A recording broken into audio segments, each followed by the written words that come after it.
everyone, this is English Book and in this video we will read about metaphor. ये एक literary device है जो comparison करती है बिल्कुल सिमिली की तरह ही. चलो इसको समझते हैं हम. You are my sunshine. Time is money.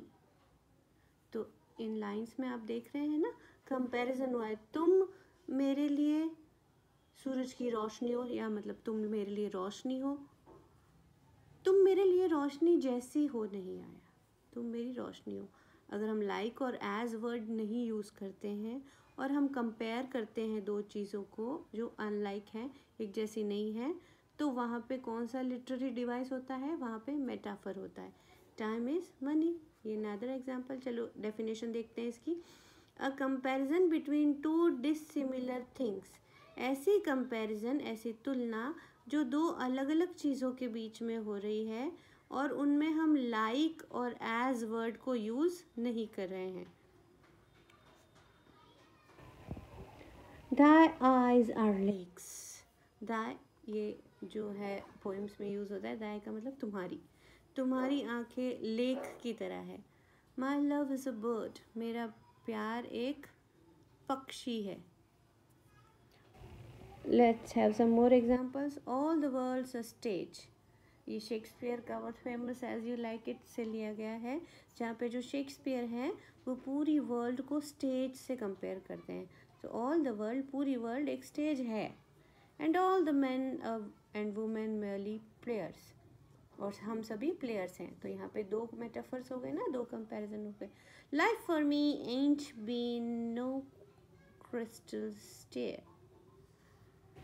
The sun was a toddler insisting refusing to go. तो सूरज जो है एक टोडलर बन गया है. छोटा बच्चा होता है ना, किसी चीज़ को करने से मना कर देता है, नहीं नहीं करना है ना. तो यहाँ पे क्या है ना, एक प्रेमी है जो अपनी प्रेमिका से मिलने चाहता है, लेकिन जो उसको शाम को मिलने वाली है वो, लेकिन जो सूरज है वो अस्त ही नहीं हो रहा. सूरज अस्त होगा तो शाम होगी ना. तो जो प्रेमी है वो कह रहा है the son was a toddler. Son तो टोडलर बन गया. Insisting refusing to go to bed. कह रहा है कि मैं तो जाऊंगा ही नहीं, सोऊंगा ही नहीं.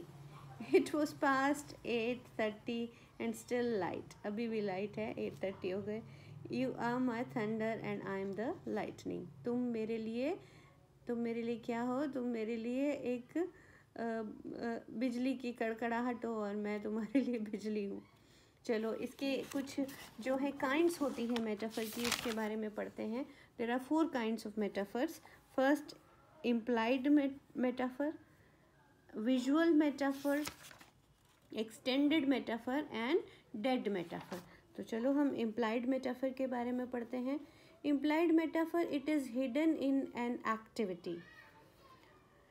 Just see an example. The flowers nodded in the wind.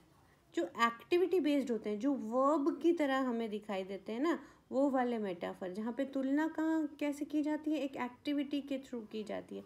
The flowers nodded in the wind. अब नोडेड, नोड करना मतलब सिर हिलाना. जो फूल है अपना सर हिला के हाँ कह रहे हैं विंड में, है ना. तो ये ह्यूमन कर है, तो ह्यूमन को इसको एक्टिविटी की तरह बता दिया है ना. तो ये एक मेटाफर है. तुलना किससे हो गई? प्लांट की ह्यूमन से तुलना हो गई. Now angrily Drew barked commands at the child. Drew bark. ध्रुव भौंक रहा है. भौंकना ये कौन करता है? ये काम तो डॉग करता है ना. लेकिन यहाँ पे क्या हो रहा है? एक मैन को हमने तुलना की है एक एनिमल से. ठीक है. तो यहाँ पे एनिमल की एक्टिविटी से. तो क्या हो गई वो? Implied metaphor. The hostess spent the entire party buzzing from table to table. अच्छा, buzzing कर रही है. एक hostess कौन हो सकती है? जो पार्टी जो दे रही है वो भी hostess हो सकती है, एयर hostess भी हो सकती है. वो हर टेबल पे जा रही है, उनसे बात कर रही है, तो वो एक बी की तरह buzzing कर रही है. तो यहाँ पे क्या हो गया है?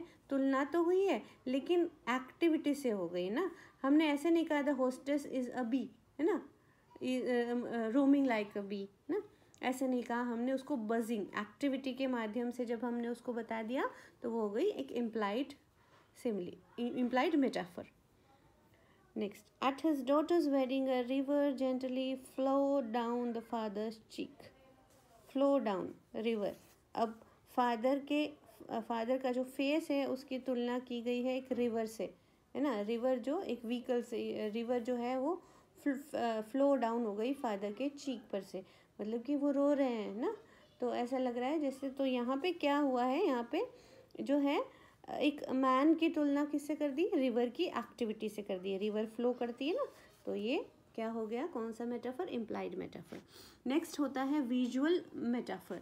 When the use of metaphor creates an image और थॉट और N icon in the readers mind. जब मेटाफर हमारे दिमाग में एक पिक्चर क्रिएट कर दे, मतलब हम वर्ड्स को पढ़ें और हमारे दिमाग में वो पिक्चर आ जाए, है ना, उसको कहते हैं विजुअल मेटाफर, जो विजुअल्स दिखा दे हमें। The couch in the coffee shop represent the unity found amongst the friend and emphasizes the bond they share. Coffee shop के अंदर एक काउच लगा दिया, अलग अलग चेयर्स नहीं लगा के एक काउच लगा दिया, एक सोफ़ा लगा दिया, तो वो बताता है कि फ्रेंड्स कितने यूनाइटेड थे एक दूसरे के साथ। Next, stars and the colour red white and blue cover Captain America's outfit. He is a visual representation of patriotism. जो हम जब स्टार्स देखते हैं अब कैप्टन अमेरिका के आउटफिट में, वो बिल्कुल एक रिप्रेजेंट करते हैं पैट्रियोटिज्म को। तो ये क्या हो गया, जब हम इन लाइंस को पढ़ रहे हैं, यहाँ पे क्या हो रहा है, तुलना की गई है ना कलर्स की, जो कलर्स है उसको फ्लैग से तुलना की है कैप्टन अमेरिका की ड्रेस की, है ना। तो ये क्या हो गया, विजुअल मेटाफर हो गया। Next, extended metaphor. When compared pairs have their extended form. जब कंपैरिजन एक लाइन में नहीं होके बहुत सारी लाइंस तक लगातार चलता रहता है ना, तो उसे एक्सटेंडेड कहते हैं, वो एक्सटेंड हो गया ना।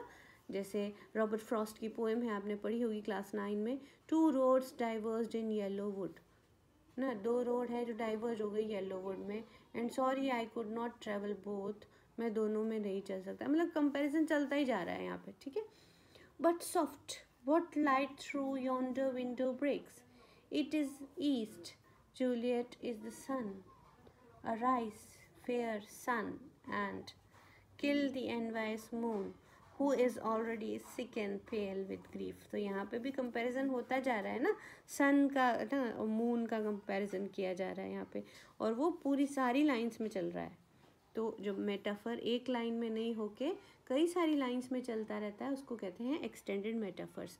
अब डेड मेटाफर जो ईडियम्स बन जाती है, the comparison that has become very common among readers. ऐसा कंपैरिजन जो इतना ज़्यादा हमने बोला है, इतना ज़्यादा हमने यूज़ किया है कि वो जो है अपनी ब्यूटी ही खो चुका है एज अ मेटाफर। जैसे dark horse, you are a dark horse in the class, class में छुपा रुस्तम निकला तो बॉडी ऑफ द लेटर, अब लेटर की बॉडी थोड़ी होती है ना, एक कंपैरिजन किया जा रहा है ना। A bed of roses, life is not a bed of roses, यहाँ पे लाइफ का कंपैरिजन बेड से किया जा रहा है या किसी भी इजी चीज़ को कहा जा रहा है।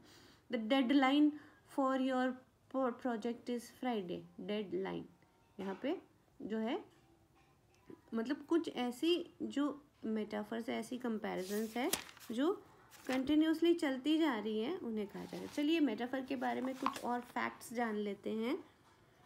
A metaphor is implied, hidden, implicit comparison between two unrelated things. अच्छा, ये जो फैक्ट्स हैं ना, आप मेरे साथ में बोलिए, क्योंकि ये आजकल जो क्वेश्चंस हैं वो इस तरह से आते हैं कि which one of the following is not true regarding the metaphor, तो उसमें हमें हेल्प मिलती है। A metaphor is an implied, hidden, implicit comparison between two unrelated things.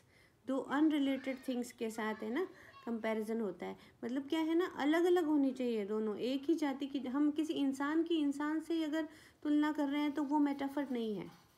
It describes one thing as a being another. Metaphor describe one thing as being another. Metaphor adds depth, power and creativity to the language. Metaphor is more subtle than simile.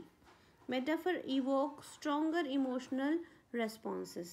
Metaphor are used in poetry, speeches, everyday languages also. Shakespeare often used rich metaphors in his plays. Metaphor can extend over several lines called extended metaphors. ये हम पढ़ चुके हैं. Dead metaphors, the metaphors which have lost their use in regular sentence, मुहावरों की तरह idiom बन गए वो है ना, जैसे time is money, a white elephant, conceptional metaphors क्या होते हैं? Shape our understanding, example argument is war. हमारी कुछ ऐसे मेटाफर्स होते हैं जो बिल्कुल शॉर्ट में हमने यूज़ किए, लेकिन वो हमारी जो समझ है जीवन को लेकर उसको बताते हैं, है ना। तो ऐसे जो मेटाफर्स होते हैं उनको कहा जाता है conceptual metaphors. Metaphor is a tool of abstract thinking, अमूर्त सोच, ये बहुत इंपॉर्टेंट लाइन है। Metaphor is a tool of abstract thinking and creative writing. Metaphors are often the heart of literary symbolism, literally symbolism में बहुत ज़्यादा use होते हैं metaphors. It is black ship of the family, just have an example कि वो हमारी family में black ship है, मतलब वो कमाऊ है, ज़्यादा कमाता है वो, ठीक है। And I hope you understand the concept of metaphors, and don't forget to like and subscribe the video.